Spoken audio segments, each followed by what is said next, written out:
J'ai décidé de favoriser le changement des politiques éducatives en France. Mon initiative aujourd'hui, c'est le Printemps d'éducation, qui est une initiative citoyenne pour relier les acteurs du changement éducatif dans l'éducation, qu'ils soient dans l'école publique, mais aussi dans le secteur privé, qu'ils soient dans des projets éducatifs qui ne sont pas uniquement à l'école. J'ai créé avec d'autres personnes ce mouvement qui est en cours. C'est une association d'abord, mais avec une ambition de devenir un mouvement. J'ai créé des formations qui s'appellent Éduquer à la joie, que je donne avec des personnes qui sont dans le métier de la transmission, des parents ou des enseignants. J'écris, donc j'écris des livres. Le dernier, c'est un livre d'Actu Sud qui s'appelle « Ces écoles qui rendent nos enfants heureux ». Il y a déjà des pratiques qui sont en cours et qui mettent l'enfant au centre de l'acte éducatif. Pas pour en faire l'enfant roi, mais pour que cet enfant soit considéré comme un individu, un être humain à part entière.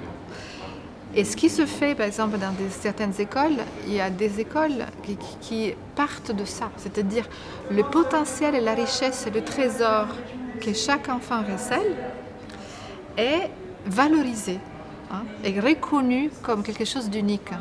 C'est extraordinaire si au lieu de partir de ce qui nous manque, nous partons de nos richesses. Et nous avons tous des richesses. Et les enfants, outre le fait d'être vraiment des êtres de joie, pleins de joie de vivre, le sont davantage lorsqu'ils sont en contact, ils sont amenés à être en contact avec ce potentiel qu'ils ont.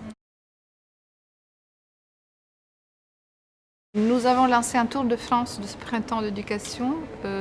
Il y a dans plusieurs villes en France des rencontres qui se font localement, donc avec des acteurs du changement. Et à la fin de ce tour de France, il y a des rencontres nationales qu'on veut organiser en 2015. Il y a un site internet. Le site internet, il est conçu comme un service, donc avec un annuaire collaboratif. Je me sens pleine, il y a quelque chose qui a à faire avec la plénitude.